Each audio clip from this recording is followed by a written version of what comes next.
સ્વાગત છે મિત્રો આપણી યુટ્યુબ ચેનલ પર તમારા બધાનું। જે મિત્રો ઘણા બધા લોકોના મનમાં સવાલ એવા ઊભા થતા હશે કે જે આપણે યુટ્યુબ ચેનલ પર આપણે વિડીયો અપલોડ કર્યો હતો કે 5 સપ્ટેમ્બરના દિવસે આનંદીબેન ત્રિપાઠી અને હિતિન કુમારનું જે મૈયર એમાં મનનું નથી લાગતું આ ફિલ્મ મલ્ટીપ્લેક્સ સિનેમા ઘરોની અંદર રિલીઝ થવાનું હતું। જે મિત્રો કારણ કે આ ફિલ્મને 25 વર્ષ પૂરા થયા હતા અને 25 વર્ષ પૂરા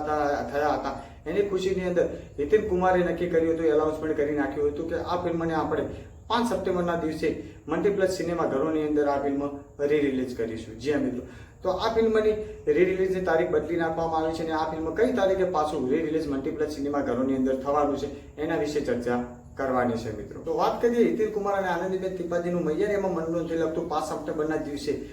ફિલ્મ રિલીઝ થવાનું, રિલીઝ મલ્ટીપ્લેક્સ સિનેમા ઘરોની અંદર થવાનું હતું, પણ 5 સપ્ટેમ્બરના દિવસે આ ફિલ્મ રિલીઝ થયું નથી। તો તમને લોકોને કહી દઉં કે અંદરથી તે લોકોને કંઈક પ્રોબ્લેમ આવે અને કંઈક કારણસર તે લોકોએ 5 સપ્ટેમ્બરના દિવસે ફિલ્મ રિલીઝ કર્યું નથી અને હવે 5 સપ્ટેમ્બરના દિવસે આ ફિલ્મ રિલીઝ નથી થયું તો 12 સપ્ટેમ્બરના દિવસે આ ફિલ્મ મલ્ટીપ્લેક્સ સિનેમા ઘરોની અંદર ફરી પાછું આપણે લોકોને જોવા મળવાનું છે મિત્રો। તો મિત્રો મૈયર એમાં મનનું નથી લાગતો આ ફિલ્મ સિનેમા ઘરોની અંદર કેટલા લોકો જોવા જવાના છે અને કેટલા લોકો નથી જવાના